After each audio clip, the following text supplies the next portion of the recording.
Work crews from the National Works Agency, NWA, and the National Water Commission, NWC, worked feverishly today to minimize delays ahead of the start of the new school year. The authorities are expecting things to proceed relatively smoothly on the major thoroughfares come tomorrow. Also, the police will be out in their numbers to maintain order. We have more in this report. It's less than 24 hours to go before the start of the new school year. And this was the scene on Constant Spring Road in St. Andrew.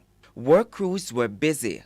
Pipeline replacement work remains incomplete, and several sections of the road continue to be dangerous to the commuting public.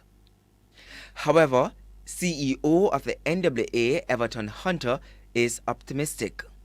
Things are looking good, keeping our fingers crossed. We still have some last-minute things to do, but we're rising to the challenge. A significant challenge is the laying and fixing of pipes. From all indications, work will continue well into the night to address the long-standing concerns. Well, the important thing on this location is that the Water Commission is in the final stages of installing a temporary main to take water from that side of the bridge to this side of the bridge and onto the Half-a Tree downtown area. The anticipation is that this work will be completed within the next hour and a half. They're going to start the backfilling shortly, and thereafter we'll prepare the surface for driving. So, keeping our fingers crossed, we should have at least 2 good lanes, preferably 3 lanes, by tomorrow morning. Sections of Lakes Pen and Dyke Road in St. Catherine were also toured by officials of the NWA. It's an indication that monitoring will be done outside of the corporate area as well. It appears, however, it's the corporate area that will get the main focus. From all indications, 3 miles could be a busy area for the police. Well, in summer for 3 miles, the 2 bridges will be open. The approaches to both bridges are in drivable condition. Underneath the bridge, there will have to be some management, and the police will provide that management for us.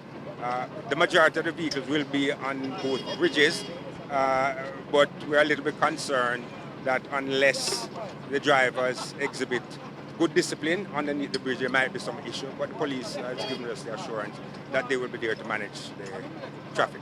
The new head of the Public Safety and Traffic Enforcement Branch, ACP Kevin Blake, was also part of the tour. There are some areas that we had hoped that would have been completed, like the place where we're standing right now. And so at this point in time, we still isn't complete. We have gotten the assurance that much of it will be ready for vehicular traffic tomorrow. And but for all the areas that are of concern, we have gotten the assurance that we will have some amount of traffic flow tomorrow. Nick Dawkins, TVJ News.